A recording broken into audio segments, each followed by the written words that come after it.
como matemática diríamos que un intervalo cerrado a la izquierda y abierto a la derecha. Entonces, yo le pasé un iterador apuntando al 16 y un iterador apuntando al 93. Va a ordenar desde el 16 inclusive hasta justo antes del 93. Al 93 no. Por eso funcionaba hacer begin end. Si esto intentase ordenar el end, reventaría, porque dijimos que la posición end no vale, ya está fuera del arreglo. Entonces, va hasta justo antes del end. Siempre que a una función le pasemos un rango, es cerrado abierto. Incluye al primer elemento, pero no al último. Eso hay que tenerlo en cuenta.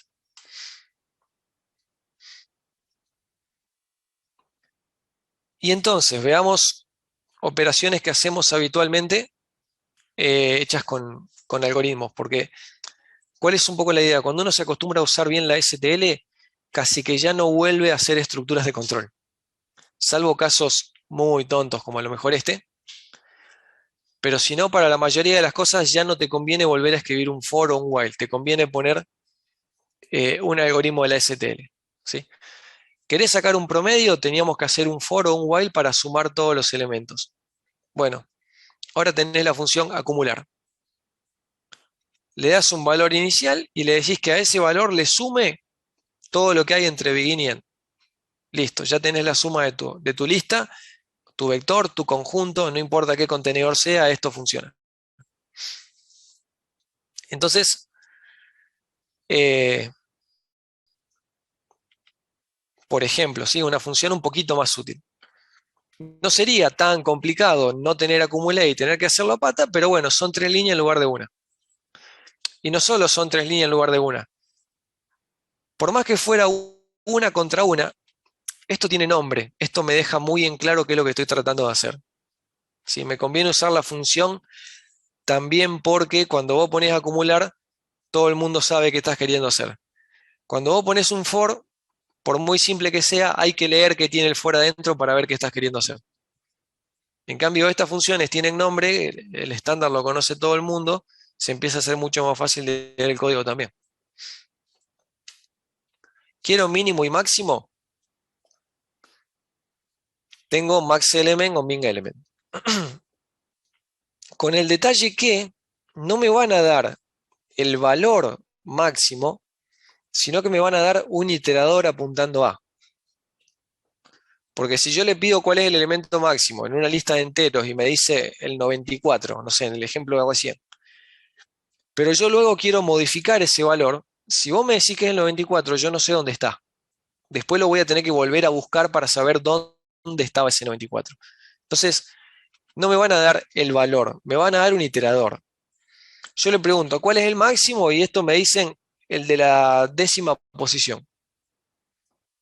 Y si yo quiero saber qué número hay en esa posición, bueno, hago asterisco, iterador y lo obtengo, ¿sí? Tengo un puntero al máximo, lo referencio, tengo el valor máximo, fácilmente. Pero siempre que a la STL le pida que busque algo, no me va a dar el valor, sino que me va a dar un iterador. Entonces, así como reglas generales. Siempre le paso un rango cerrado abierto, incluye el primero, no el último. Si hay que devolver, si hay que buscar algo, no me va a devolver el valor, sino me va a devolver siempre la posición.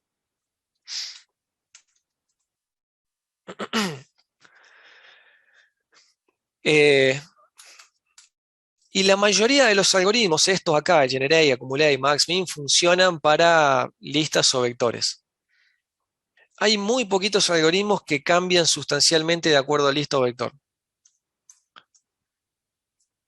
Porque el algoritmo de ordenamiento es un algoritmo, no es un algoritmo, son muchos algoritmos, son muy complicados y hay un algoritmo para vector que es rapidísimo pero que necesita acceso aleatorio.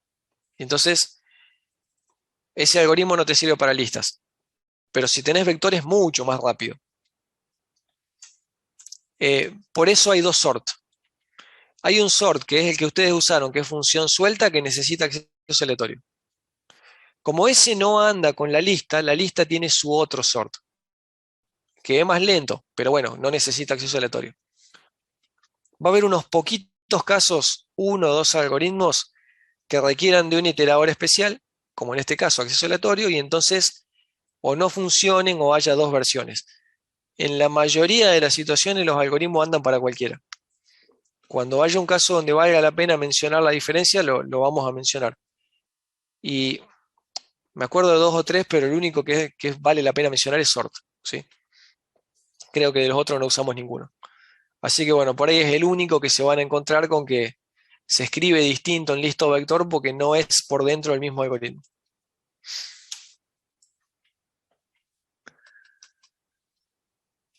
Eh, pero bueno, en cualquiera de los dos casos yo tengo una forma de ordenarlo.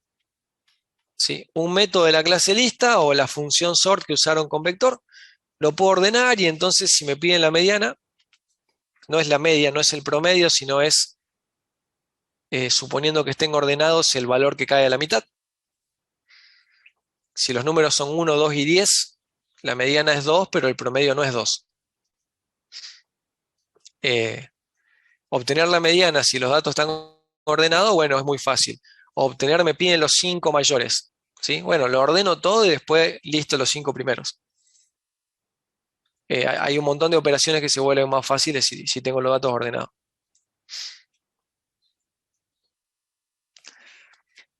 El ordenamiento siempre me lo da de menor a mayor. Quiero dar vuelta a la lista, quiero invertir el orden, tengo un algoritmo que invierte el orden, no me lo tengo que hacer yo. ¿Sí? Yo acá les estoy mostrando ejemplos, no es que tienen que memorizarse todo esto, van a tener la referencia. Los que usamos habitualmente los van a memorizar por la fuerza porque lo usan mucho, pero el día del parcial tienen la referencia para consultar. Lo que sí tienen que tener un poco en claro es esas ideas de que el intervalo siempre es cerrado o abierto, de que me va a devolver un iterador, o ya vamos a ver algún ejemplo de qué pasa con los punteros a funciones. Si uno tiene esas ideas generales de cómo están pensados los algoritmos, después enseguida se da cuenta cómo se usa cada uno. Y acá vemos lo de puntero a funciones. Tengo un método count que cuenta cuántas veces aparece un valor. Entonces, vamos a hacer acá valores, por ejemplo, entre 0 y 10 en mi vector. Mostramos el vector, vamos a dejar este for que muestra el vector. Y vamos a contar en todo el vector, por ejemplo, cuántas veces aparece el valor 0. Juego con mi algoritmo y me dice que no aparece nunca. Por ejemplo, el 4 está 3 veces. ¿Sí? Entonces, si yo le pregunto cuántas veces aparece el 4, está 3 veces. ¿Sí? Entonces, a contar yo le doy desde dónde hasta dónde, los iteradores primero y último que marcan de dónde hasta dónde, y va a buscar un valor. Un valor que tiene que coincidir con lo que hay dentro del vector. Si es un vector de número, le tengo que dar un número. Si es un vector de persona, una persona. Lo que sea que tenga el vector. Vector o lista. Ahora, ¿qué pasa si yo quiero contar, por ejemplo, la cantidad de números pares o de números primos o de alguna cuestión así? ¿Sí? No es que estoy buscando un valor en especial, no estoy buscando el 4. Estoy buscando todos los números que cumplan con tal propiedad. ¿Sí? Entonces yo, por ejemplo, estoy buscando todos los números que sean pares. Si yo tengo una función que me dice si un número es par, ¿sí? Esto es un criterio muy simple, pero imaginen, no sé, que buscamos números primos, que es más difícil. Si yo tengo una función que me dice si el número es o no es, yo le puedo decir, buscame todos los que cumplan con esta función.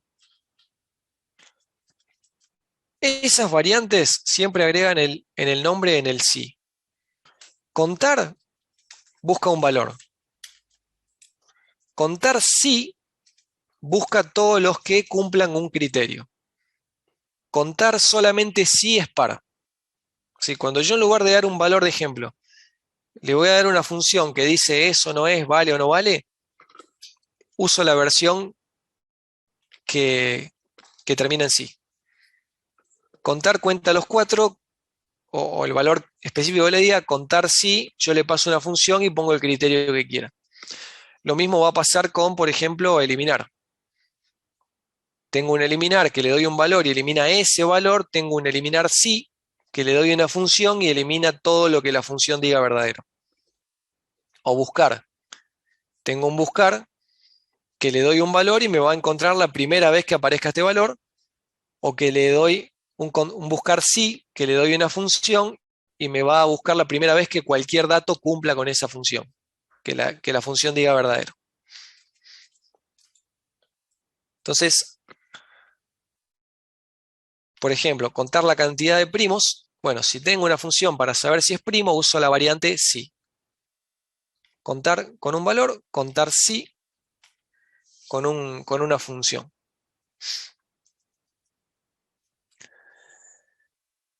Si quiero buscar un valor, entonces tengo, por ejemplo, buscar, que le doy el valor, o si quisiera buscar un primo, tendría find if, para buscar algún número que cumpla con el criterio de ser primo. El find por ahí lo que tiene interesante es, como en el find de cadena, ¿qué pasa cuando no lo encuentra? ¿Sí? Bueno, como este iterador no es parte de la búsqueda, porque acuérdense que el intervalo es cerrado o abierto, va hasta justo antes del end, pero el end no lo debería considerar, ¿sí? Este es el valor que va a usar cuando no lo encuentre. Si yo le pido que busque algo y no lo encuentra, me va a devolver end. End nunca se puede confundir con una posición de encontrado, porque end es una posición en la que no había que buscar. Había que buscar hasta antes del end, ¿sí? De hecho, en este ejemplo en particular, siendo end ni siquiera vale, ni siquiera existe un valor para end, porque acuérdense que end estaba fuera del arreglo. Entonces, cuando a las funciones le pida que busque o que haga algo, digamos, y exista la posibilidad de que no me devuelva ninguna posición, ¿sí? Una función en la que yo espero una posición, pero existe la posibilidad de que no corresponda a ninguna. Como acá, espero la posición del 7, pero podría pasar que el 7 no esté en el arreglo. Me va a devolver siempre este segundo argumento, que el 99% de las veces es el end, ¿sí? Entonces, si lo que me devuelve es end, quiere decir que no está.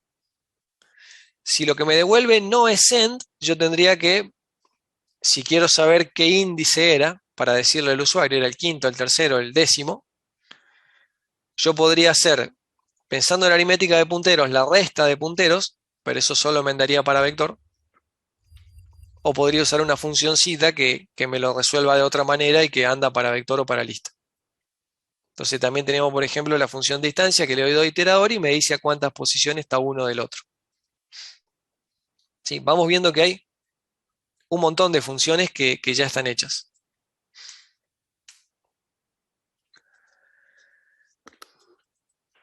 ¿Por dónde vamos? Porque ya estaríamos casi en hora, déjenme ver.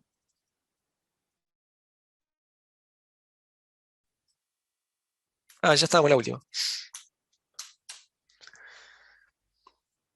La mayoría de las funciones, cuando uno ve, sabiendo este detalle de cerrado abierto, de que devuelven iteradores, de que si es una posición inválida me va a devolver el end, ¿y qué más? Y de que las versiones que terminan en if aceptan una función en lugar de un valor, es como que si uno tiene esas ideas generales, el 90% de los algoritmos es obvio de qué se trata. Pero hay dos o tres que tienen su particularidad. Les dije, por ejemplo, que el sort no era el mismo algoritmo para lista que para vector.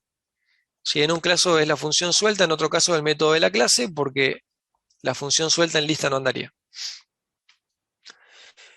El otro algoritmo que tiene algo raro, o los otros dos algoritmos que tienen cosas raras, son unique y erase. ¿Sí? Les di unas ideas generales que aplican a todos los algoritmos y hay que hacer tres peros. Que lista tiene su propio sort, que unique serviría para eliminar los repetidos, que unique no funciona si la lista no está ordenada,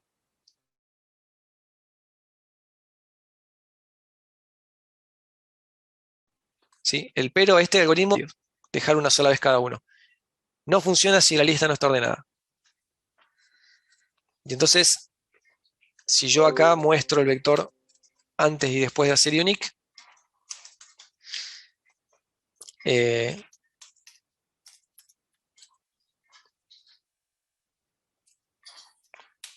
tengo que primero ordenarlo.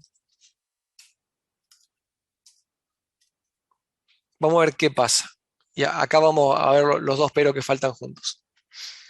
Esta es mi lista original, donde aparece repetido el 4, el 7, el 8. Vamos a ordenar la lista y vamos a mostrarla ordenada. Esta es mi lista ordenada, ¿sí? El 3, el 4, el 6, el 7, el 8, el 10 aparecen repetidos. Esta es mi lista nueva sin repetidos. Y todo esto me sobró. El unique me armó acá. Yo al unique le pasé, digamos, la lista completa y el tipo me amontonó al principio lo que a mí me interesa, sin repetidos. Lo que sobra no me lo borra. Pero me dice dónde está. Este es el iterador que me dice a dónde empieza lo que sobra. Y entonces, si yo lo quiero borrar, le digo al vector que desde ahí hasta el final no me interesa más.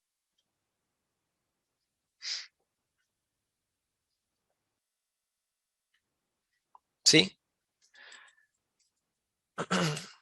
¿Cuál es la regla de esto? ¿Cuál es el pero? Bueno, por un lado, unique solo anda si está ordenado. No hay mucho más que decir. Nunca una función, la regla interesante es, y la última generalización, nunca una función como esta, que esté afuera de la clase, va a poder insertar o eliminar elementos. Para insertar o eliminar elementos hay que estar adentro de la clase. ¿Sí? Erase, insert y compañía son métodos de la clase. Las funciones que están afuera, que reciben solo iteradores, no pueden hacer erase ni insert. Nunca. Entonces, las funciones que parece que borran datos, en realidad no borran. En realidad solamente me hacen la parte de reacomodar.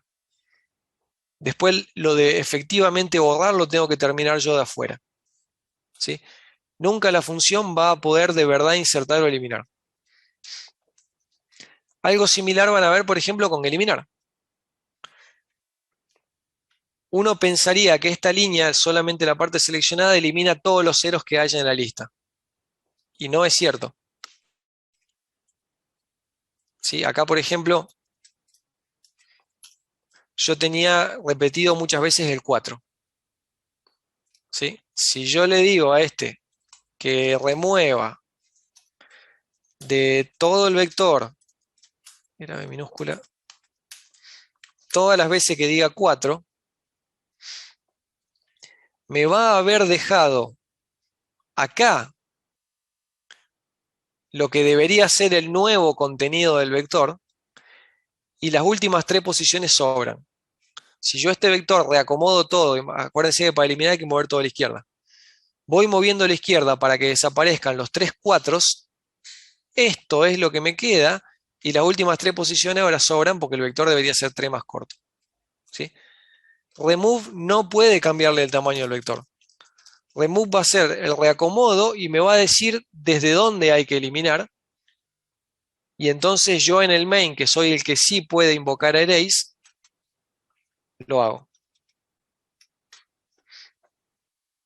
Y ahora sí, elimino. ¿Sí? Y de la misma manera, por ejemplo, tengo remove if. Y entonces le voy a decir, eliminame todos los pares. Y me queda una lista solamente con los valores impares. ¿Sí? La misma lógica, acá está, también les queda el ejemplo de remove if. La misma lógica se va repitiendo. Entonces, ideas generales. Siempre el intervalo es cerrado abierto. Siempre nos manejamos con iteradores y devolvemos iteradores. Si va a una posición inválida, me devolverá en. Si lo que tiene que devolver es una posición inválida, me va a devolver lo que le di como en. Y en las que hay que buscar, como find, como remove, como count y ese tipo de cosas, yo puedo darle un valor o usar la versión que termina en if y darle una función, y que la función diga este sí, este no. Y el que acabamos de agregar ahora es, nunca estas funciones de verdad van a eliminar o insertar, sino que solamente van a hacer el reacomodo. ¿Sí? Estas funciones hacen la parte de reorganizar los datos, pero la de verdad acortar el vector, de verdad liberar entre comillas la memoria, lo tenemos que hacer llamando a un método del vector. Nunca lo va a hacer una función que esté afuera. Entonces, estas funciones que parece que eliminan, en realidad me hacen el 90% del trabajo, pero yo tengo que acordarme de hacer el último paso. Como líneas generales. En la práctica, entonces, creo que con esto ya pueden resolver toda la guía. Nos queda por ahí ver unos cuantos ejemplos y tal vez hacer alguno de mapa que les dije que estaba bueno, pero no era necesario. Un poco con la idea de iteradores y de estas funciones ya deberían resolver toda la guía. E insisto, el objetivo es que ahora ya prácticamente no hagan whiles, no hagan for's, sino que cada cosa que quieran hacer, vayan a la tablita de STL y vean cómo se llama. ¿Sí? Casi todo está hecho y tiene un nombre. Y si uno se amiga con los iteradores, puede empezar a aprovechar todo eso y que el código que antes llevaba 200 líneas, ahora se resuelve en 20. Ese es un poco el objetivo final. La clase que viene entonces damos mapa, completo los ejemplos y no va a sobrar tiempo. Podemos ver algún ejercicio de parcial, algunos ejemplos adicionales.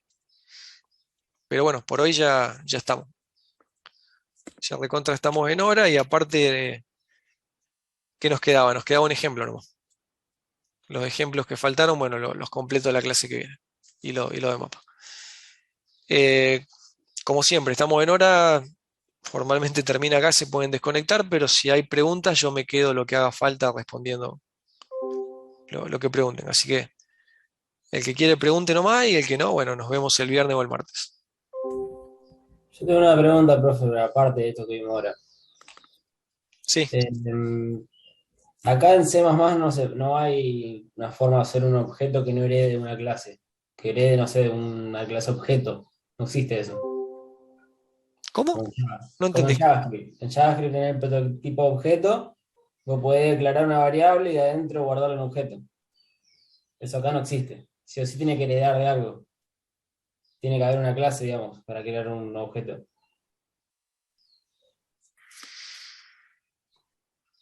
No sé si entiendo qué querés hacer.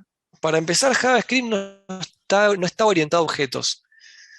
Y entonces la versión de objetos en JavaScript es un montón de parches al lenguaje y quedó una cosa, un híbrido rarísimo, ¿no? No es una buena referencia, pero la verdad que no estoy familiarizado con la parte de objetos porque en su momento cuando vi JavaScript directamente ni existía. Las versiones modernas que se llama ECMAScript o algo así, sé que tienen un agregado, pero es un parche medio raro. Es un lenguaje Sí, que se toma mucho más libertades. Pero más allá de lo que haga o no haga, por ahí la pregunta es ¿para qué? Más allá de cómo lo haga, si es algo útil, bueno, hay que ver cómo se puede plantear ahí en el puse en otro el chat lenguaje. más o menos cómo harías Eh, en JavaScript. O sea, se está basado en prototipos, no en clases como acá. Pero vos tenés el prototipo objeto, entonces yo puedo hacer un objeto a partir de, por así decirlo, el constructor de la clase objeto. No necesito hacer una clase para crear un objeto a partir de esa clase que creé.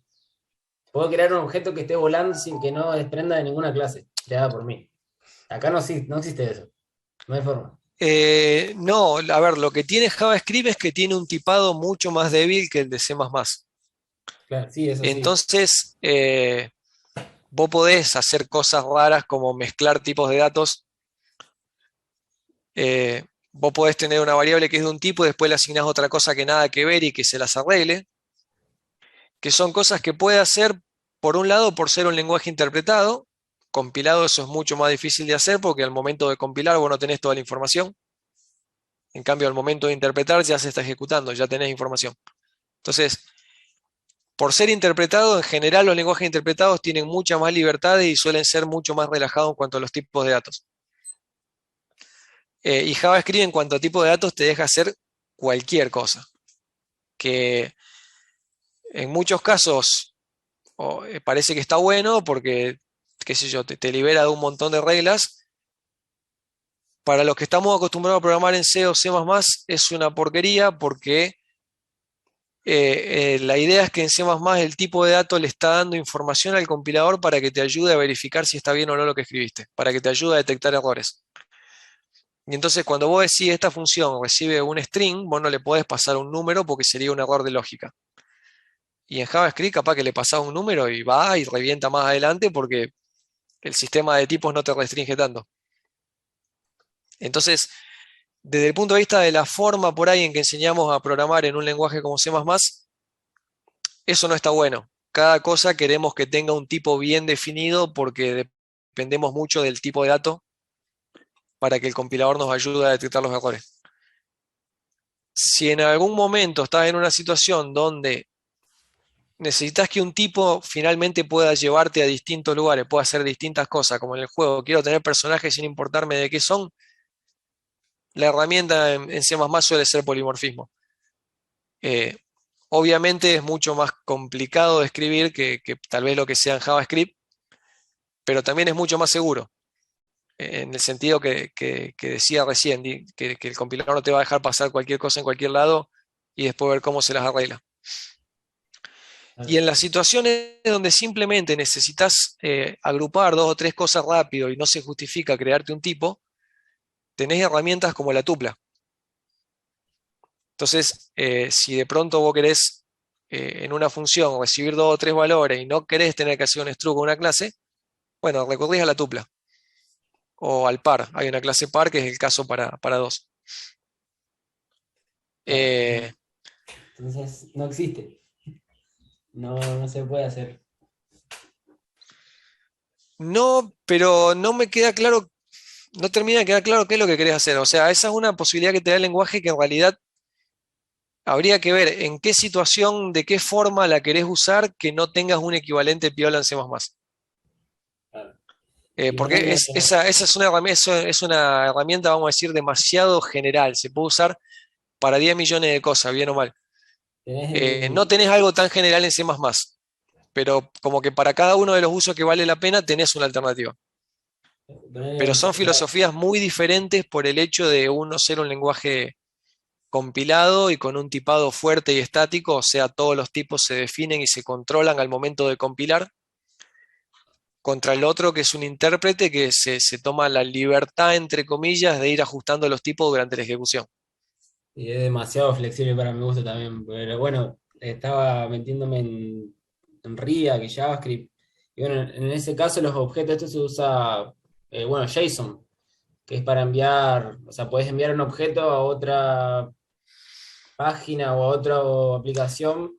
JSON es una forma de organizar información tipo árbol, pero no, no es un lenguaje de programación ni es una estructura de datos. O sea, Es un objeto de JavaScript.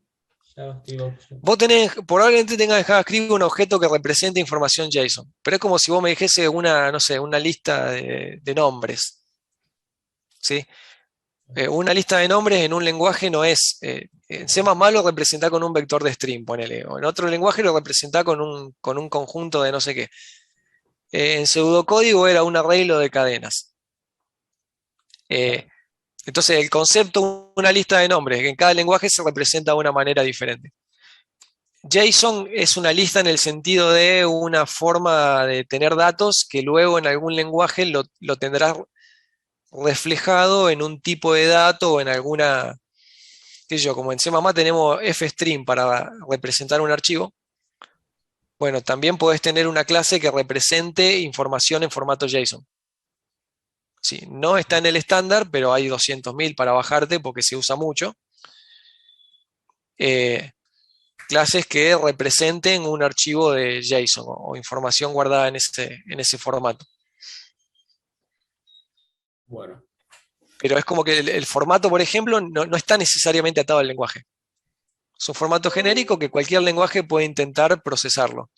claro, Algunos lenguajes ya te traen facilidades para hacerlo y en JavaScript tenés muchas porque está muy de moda y se usa muy a la mano. Y algunos lenguajes como C++ no, cuando se hizo la biblioteca estándar de C++, JSON no era tan popular. Entonces no está en el estándar, pero sí hay 200.000 bibliotecas para bajar y manipularlo con facilidad. Bueno, lo que Pero, iba con JSON, profe, es que ponerle yo hago una variable, declaro una variable, la abro dos corchetes y empiezo a construir un objeto ahí, a mano, digamos. No tengo que hacer un constructor, hacer un new, llamar al constructor y que ese constructor se pero vos encargue pará, en vos no, vos estás hablando de objeto como una forma de simplemente guardar información, pero también puedo ponerle métodos a ese objeto. no en JSON. No, no en JSON, pero en JavaScript, digo. Ah, bueno, en JavaScript vos podés ir agregándole cosas. Sí, porque por el hecho de ser interpretado, el código incluso hasta se puede modificar a sí mismo. Te deja hacer un montón de chanchadas que bien usadas te permiten hacer cosas maravillosas, pero que cuando uno está aprendiendo a veces más libertad de la, de la necesaria. Pero bueno, muchas de esas cosas solo son posibles por ser un lenguaje interpretado. En un lenguaje como C++ no lo vas a ver nunca. En un lenguaje, no sé, como Java o C Sharp probablemente tampoco. En un lenguaje como Python podés empezar a ver alguna de esas cosas. Es un lenguaje más intermedio. ¿Sí? La diferencia intérprete versus compilador cambia mucho porque resolver los problemas en tiempo de compilación sin saber cuáles van a ser los datos de entrada es mucho más restrictivo que hacerlo cuando el programa ya está andando y ya tiene los datos. Es mucho más eficiente uno compilado, pero es mucho más flexible uno interpretado. Dentro del interpretado es como que JavaScript es el extremo. ¿Sí? Es de lo más libre que hay en ese sentido. Y entonces están en mundos, en algún sentido, diametralmente opuestos. Lo que es C, que es uno de los más duros, contra lo que es Java, que es uno de los más flexibles en ese sentido. Eh, por eso no hay una analogía tan directa. Bueno, Y también por eso se usan para cosas muy distintas. Pero, esa es la profe, pero la bueno, verdad. si vos creás un objeto así al vuelo, como decís vos, y, y no tiene tipo, por decir, si es el único de su tipo, porque al no tener un tipo no es algo que vos después reutilizás para crear otro, eh, qué sé yo, en qué caso eso te termina sirviendo demasiado. Claro. No sé, es difícil hablar de estas cosas sin tener ejemplos, porque como te digo, te da demasiada libertad para generar todo tipo de patrones de diseño, sería un poco la palabra que se usa para O sea, se distintas perdería la técnicas de idea, combinar las herramientas básicas que me da el lenguaje. se perdería la idea del orientado a objeto, que es para reutilizar el código. Sí, no.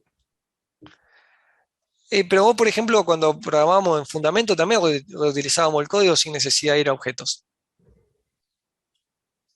Sí, la idea de objetos tiene más que ver con la división de responsabilidades, la separación, la ocultación, por ejemplo. Algo clave en C++ es la ocultación y por ahí en otros lenguajes, hasta como Python, no se le da tanta bola o no tiene soporte directo en el lenguaje. En JavaScript ni existe. Eh, Qué sé yo, cada uno tiene su lado fuerte y su pro y su contra. Eh, no estoy tan familiarizado con JavaScript como para sacar así ahora un ejemplo de la galera, pero, pero sí parten de bases muy, muy distintas. Claro. Sí, yo estaba, bueno, recién estaba pensando, la verdad que si es demasiado flexible, puede cometer muchos errores. Incluso estaba viendo que con declarar una variable global eh, se puede acceder desde la consola y como puedes cambiar el tipo, lo puedes cambiar de un string a una función y hacer que esa función te retorne datos que tengas en otro lado, guardado en alguna otra variable o llame a otras funciones y así poder robar datos de la base de datos. O sea, tenés que tener cuidado con todo. Sí, sí, sí, obviamente. Cuanto más flexibilidad te dan, también más responsabilidad, entre comillas. Bueno, profe, te dejo. Muchas gracias. Bueno, de nada.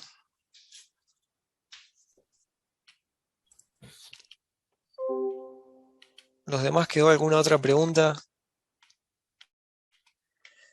Si en el coloquio de promoción se puede defender el proyecto, no, el proyecto sigue siendo un turno de examen y el coloquio va a ser antes. ¿Cuánto tiempo tienen? No, por nosotros no hay tiempo. Si quedan promocionados regular, como en toda materia, esa condición les dura 1 año y medio.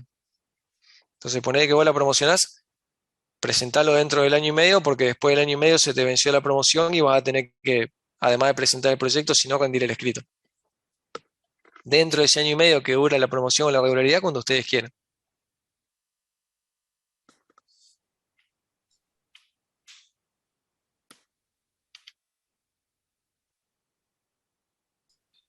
Profe, yo tengo una consulta con este tema. Un par. Sí. Yo cuando aplico, por ejemplo, el método erase o un insert, ¿siempre se modifica el tamaño, por ejemplo, del vector o de la lista? Sí, o sea, si lo que estás pidiendo es eliminar o insertar, sí. Los métodos de la clase. Dijimos que los que están afuera, las funciones sueltas, no. Las funciones sueltas solo me hacen lo de reacomodar, pero no hacen los new y los delete, vamos a decir. Los que son métodos de clase, insert y erase, eso sí, siempre van a ser el new y el delete, me van a cambiar el size, digamos, del vector. Está perfecto. El auto que usamos para, por ejemplo, para las iteraciones, ¿en qué se parece, por ejemplo, al size-t? No, el auto es mucho más flexible. De hecho, donde usaba size-t podés usar auto. Porque size-t es algo fijo. El compilador va a reemplazar a size-t por un tipo de entero, pero está perfectamente definido qué es. Digamos que en alguno de estos includes, no sé, en el include de vector, acá adentro, en algún lugar, dice que size-t es igual a, no sé, un signed-in, por decir algo, o long. Un entero de 64 bits sin signo. En algún lugar dice algo de este estilo. Adentro del include dice size-t significa esto, y no puede significar otra cosa. Va a ser esto y punto. En cambio, auto se analiza en cada situación. Acá auto significa iterador de vector, pero por ejemplo, si yo al vector, es más, acá auto significa size-t. Y acá auto significa doble. O sea, auto no tiene un significado fijo, sino que cada vez que declaras una variable se hace ahí el análisis a ver qué es lo que corresponde. Por eso siempre tenés que tener algo de lo que agarrarte para poder deducir. Claro. En cambio, size-t es un nombre que ya está fijo. ¿Y ese le definen las clases, digamos? ¿O qué le define al size-t? No, hay algún include que lo dejó definido. Ah, está. De hecho, 100% correcto debería ser el size-t de vector. No deberíamos usar el size-t que está afuera, sino que me parece que era... No, acá no, en el de abajo. Porque incluso el vector podría usar un tipo de dato para el tamaño y la lista otro. Eso no pasa. Si nos mantenemos dentro de la misma biblioteca, todos los size-t son iguales. Pero son cosas que están definidas, que a lo mejor en un compilador es una cosa y en otro es otra, o en una biblioteca es una cosa y en otro es otra, pero dada una biblioteca, dado un compilador, tiene una definición exacta. Mientras que auto no. Auto es algo que hay que mirar en cada vez que lo usás, qué significa. ¿Y puede fallar? ¿Puede ser que sea automático? ¿O que se mida, digamos, cada vez que lo...? Si el compilador, un poco lo que hablábamos recién con el chico este de JavaScript versus C++,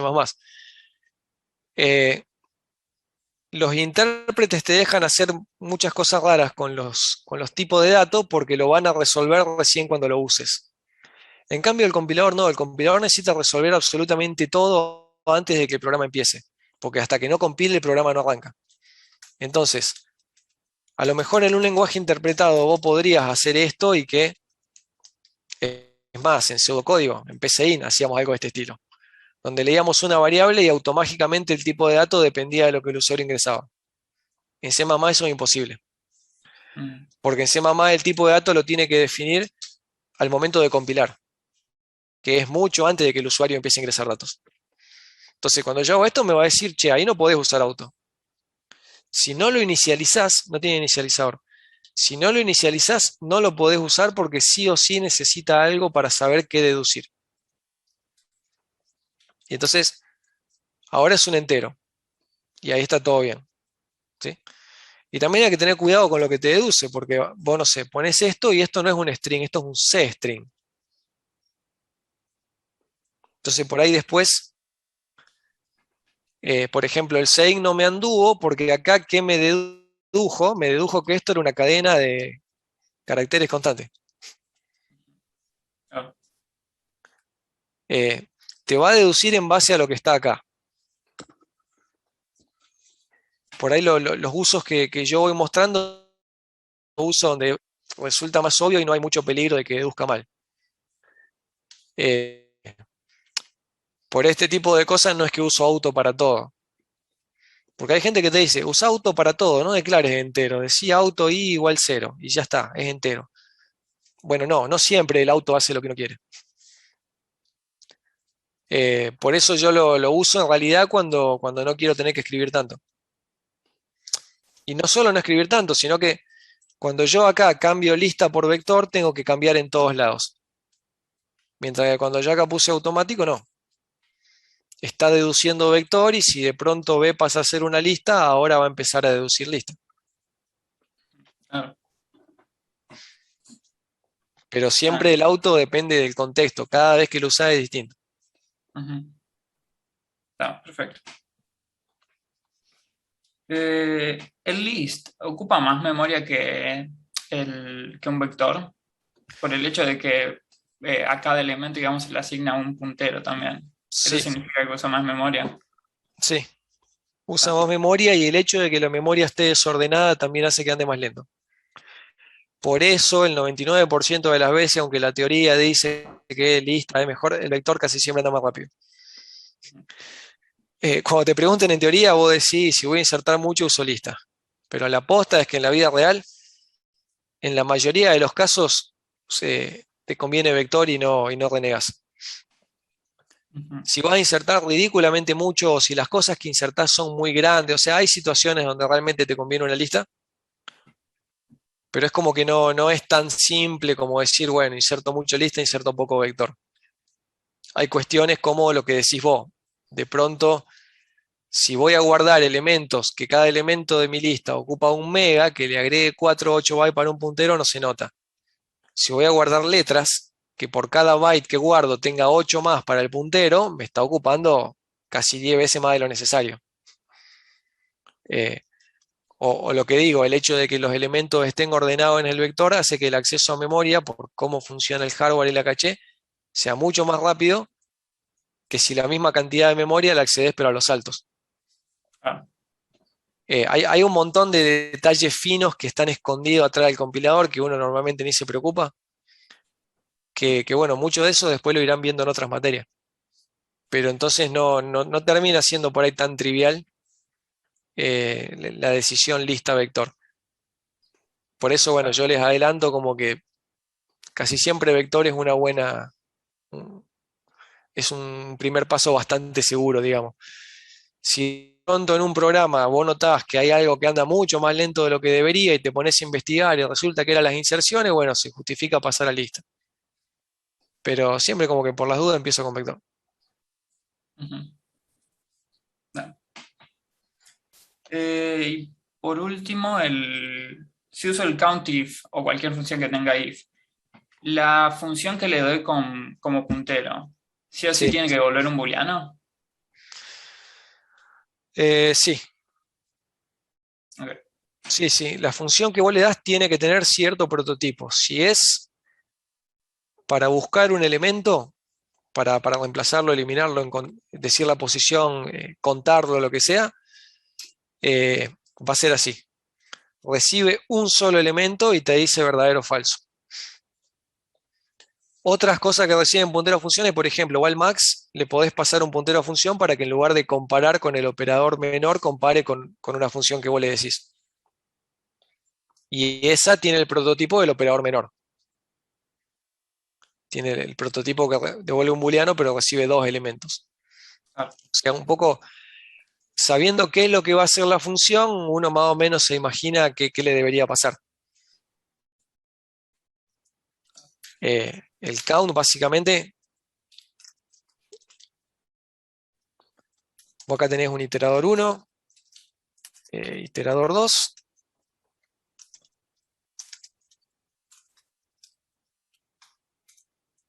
Y mientras el iterador 1 no llegue al iterador 2, por ejemplo, el count común, vos le pasás los dos iteradores y un valor. Y entonces, si it1 es igual a este valor, lo cuento. Y voy avanzando mi iterador hasta que llegue a iterador 2. El count común podría ser una cosa así, donde acá estoy comparando con un valor específico. En el count if, esto es una función y ya no hay un valor con el que comparar. Este valor ya no lo tenés. Entonces, básicamente lo que hace es preguntarle a la función. Si le pregunta a la función, ¿este te gusta? ¿Este te gusta? Y los que digan que sí los cuenta. O si fuera array, los que digan que sí los borra. Claro, no entiendo. Bueno, de este tema yo ya no tengo más consultas. Me queda una consulta del tema pasado, pero si alguien tiene alguna pregunta más.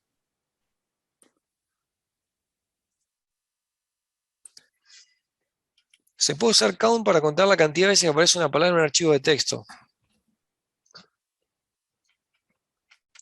Sí, y de hecho había un ejemplo de eso en la guía, pero no vale la pena. Los archivos de texto no tienen iteradores. Sí hay una forma de hacer cosas que parezcan iteradores para leer de archivo, pero la sintaxis termina siendo más complicado que si lo leemos a lo bestia. O sea, ¿querés contar las palabras de un archivo? Que tenés supuestamente el archivo, ¿no? Fstream, F. Leete todas las palabras del archivo, que básicamente las lees así, y las vas metiendo en el vector, y ahora hacete el count en el vector. Y ahora contá cuántas veces aparece en este vector la palabra que sea.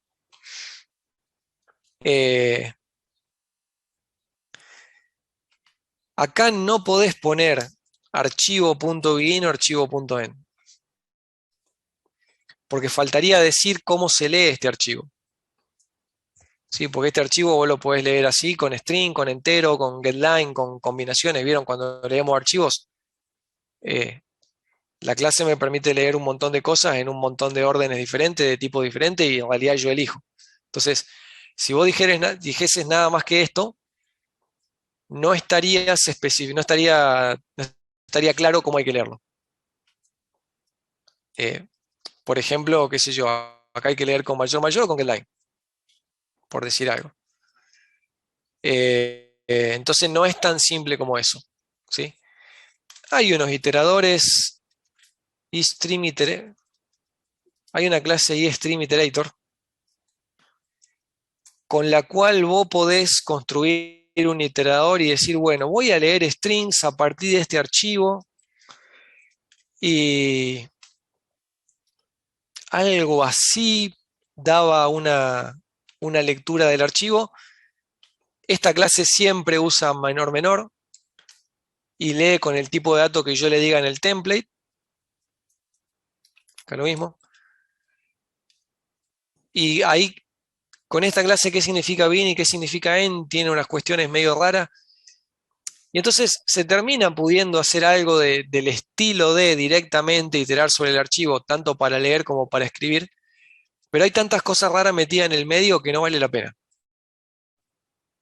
Si teniendo una forma tan simple como esta de leer, ¿para qué me voy a andar complicando con iteradores raros y versiones extrañas de las cosas?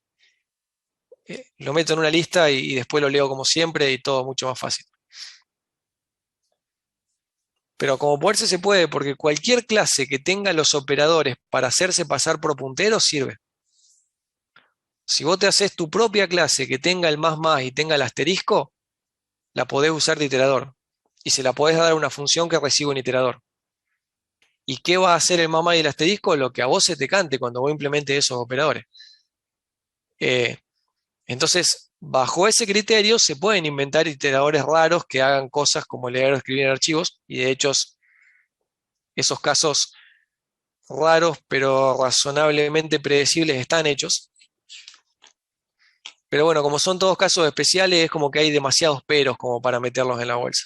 No, no vale la pena complicarse con eso, y menos cuando el código alternativo son 3 líneas. Si la alternativa fueran 200 líneas, y bueno, pero si la alternativa es relativamente fácil, no reneguemos mucho.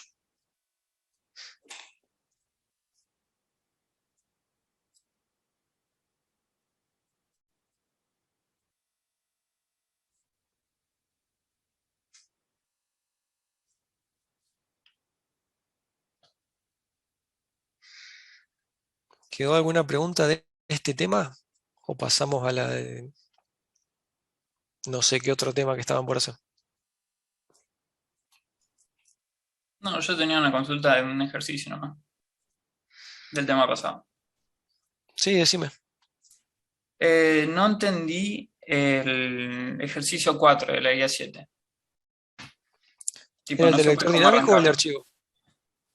Eh, el de templates, a ver, para. ¿El que te pide un archivo?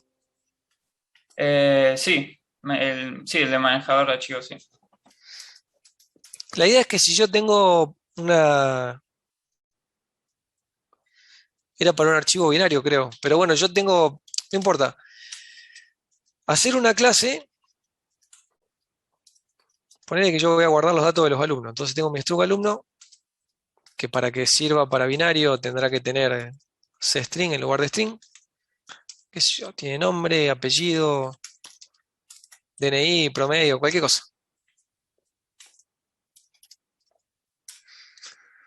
Eh, que yo pueda crearme un objeto que represente a un archivo binario conteniendo esa lista, o sea, alumnos.dat,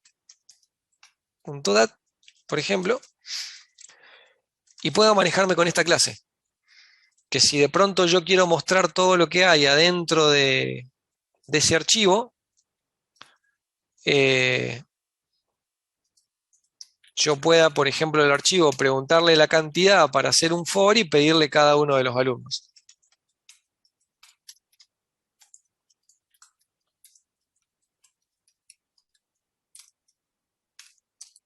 No sé, si quiero listar los nombres, por ejemplo. ¿Sí? O si de pronto quiero, qué sé yo, modificar un alumno. Quiero agarrar el tercer alumno, qué sé yo, me traigo los datos del tercer alumno, lo modifico, no sé, le pongo el promedio en 10 y quiero reemplazar entonces los datos originales, el tercero, con estos datos nuevos, modificados. Que me permita así hacer operaciones sobre el archivo. Entonces yo declaro una clase que representa a este archivo, pero es mucho más específica que fstream porque esta clase ya sabe qué es lo que va a leer y qué es lo que va a escribir. Y entonces sabiendo eso, bueno, podrá tener métodos para calcular la cantidad de datos o métodos para con el seek y el read ir a buscar un dato o con el seek y el write ir a modificar un dato. No me acuerdo si ese te pedía que uses un vector o no. Eh, no, Creo me que sí, parece que ¿no? no. Va a ver, para.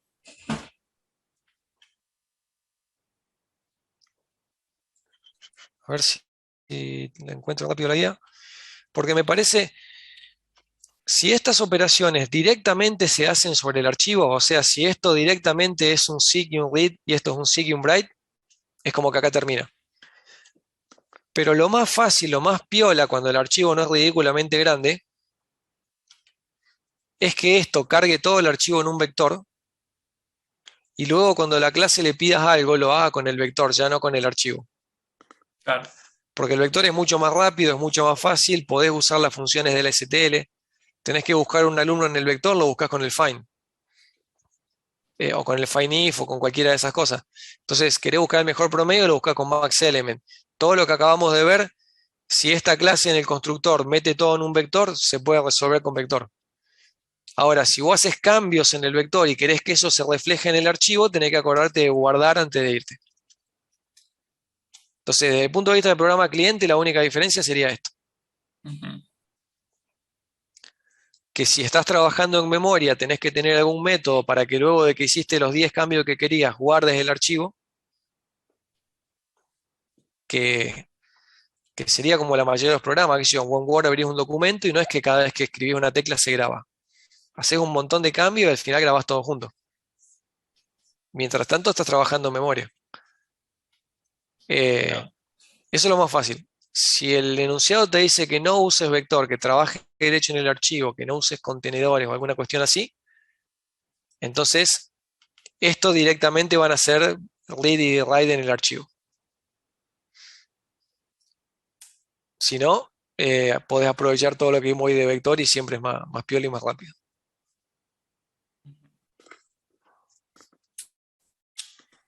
No me acuerdo cuál de las dos opciones te pedía